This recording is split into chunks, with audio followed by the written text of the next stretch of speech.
Now the 13th chapter of Revelation. And now in my vision I saw a strange creature rising up out of the sea. It had 7 heads and 10 horns and 10 crowns upon its horns. And written on each head were blasphemous names, each one defying and insulting God. This creature looked like a leopard, but had bear's feet and a lion's mouth.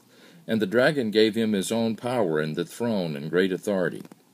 I saw that one of his heads seemed wounded beyond recovery, but the fatal wound was healed. All the world marveled at this miracle and followed the creature in awe. They worshipped the dragon for giving him such power, and they worshipped the strange creature.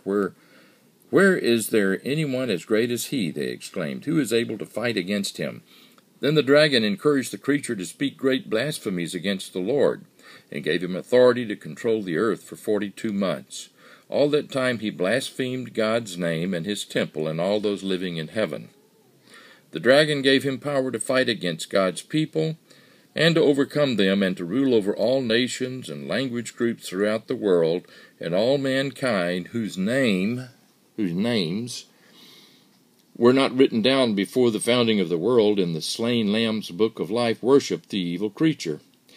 Anyone who can hear, listen carefully. The people of God who are destined for prison will be arrested and taken away. Those destined for death will be killed, but do not be dismayed, for here is your opportunity for endurance and confidence. Then I saw another strange animal, this one coming up out of the earth, with 2 little horns like those of a lamb, but a fearsome voice like the dragon's. He exercised all the authority of the creature whose death wound had been healed, whom he required all the world to worship. He did unbelievable miracles, such as making fire flame down to earth from the skies while everyone was watching. By doing these miracles, he was deceiving people everywhere. He could do these marvelous things whenever the first creature was there to watch him. And he ordered the people of the world to make a great statue of the first creature, who was fatally wounded and then came back to life.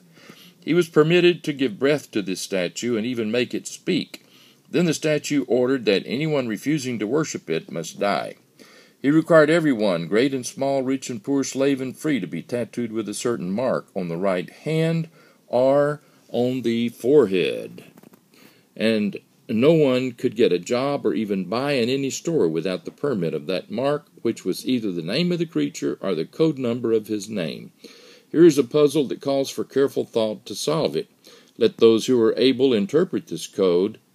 The numerical values of the letters in his name add to 666. And that ends chapter 13.